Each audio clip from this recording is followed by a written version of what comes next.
This Alexa Flash Briefing is sponsored by Team Automotive Group.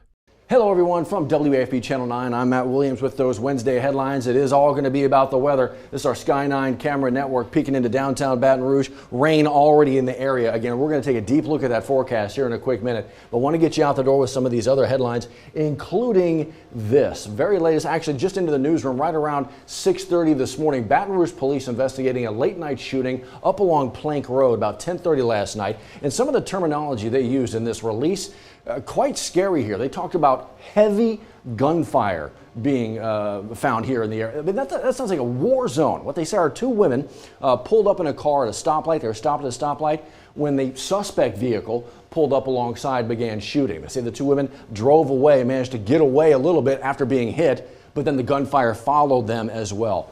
They were hit. Both women, multiple gunshots, both listed in critical condition.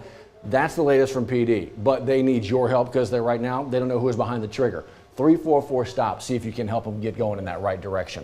A phone call here actually led to an arrest after a deadly overdose. Look at all the stuff pulled off the streets right here, and now an arrest here. Malcolm Hall III, 29 years old, arrested after this haul was taken off the streets. And the picture kind of tells a story, but once you get into this story and you take a look at exactly what was pulled, all the amount of stuff. I mean, look at this right here. More than 2,000 dosage units of the 30 milligram oxycodone, more than 1,500 dose units of the 10 milligram oxycodone, 6.5 ounces of fentanyl. The list is ridiculous. But again, all this taken off the streets, major drug bust, big time arrest made. You can read up here on it if you want to read a little bit more. What more will we get from the state Supreme Court? Heard arguments here about the potential city of St. George, the back and forth between that side and Baton Rouge as well. What will justices ultimately decide to do here? Again, that conversation began yesterday. We'll keep you in the know because this, we know, a lot of folks got their eyes on this. This has been years and years, this debate in the making.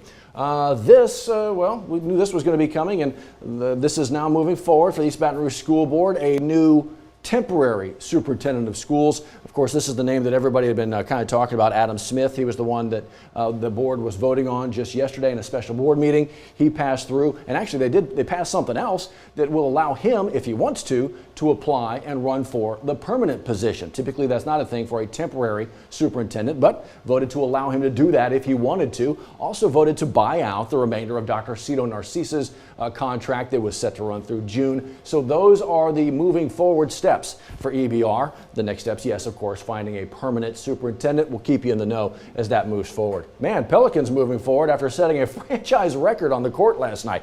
Look, this is a team, the NBA expansion back in 1974. It was the New Orleans Jazz. That didn't last very long, and then we had to wait, 15, 20 years before basketball came back into the Bayou with the Hornets showing up, and now it's the Pelicans. Through all of that, all those iterations, no New Orleans team has ever scored this many points, 153, the new franchise records. This is something they need to build on. They have a roster that can absolutely compete and make a run in the playoffs. Build off of something like this. Basketball on the court tonight. You got LSU, the men's basketball team, going up to Georgia, over to Georgia to take on the Bulldogs. And then, of course, everybody getting ready for tomorrow. LSU women's basketball, #1 ranked South Carolina, coming into town. But that's tomorrow, right? We got a lot to deal with today and into tomorrow. One more look here. This is Sky 9 camera network from Port Allen. You can see the flags kind of flapping a little bit there on the levee looking into downtown Baton Rouge. But this is, again, the focus. Already a little bit of rain out there in the immediate Baton Rouge area. You can see what's on our doorstep. It is where these bands line up, how the training happens. We talked to Dr. Steve, and he uses that terminology, that training of these rain bands, meaning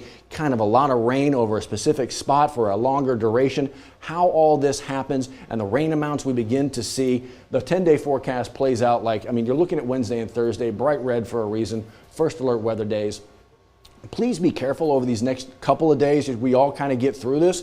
Keep the First Alert Weather app handy. Check the website. We'll be bringing you the very latest on the broadcast as well. A lot to get to over these next couple of days, so just be safe as you're traveling around. We'll see you next time. Sponsored by Team Automotive Group.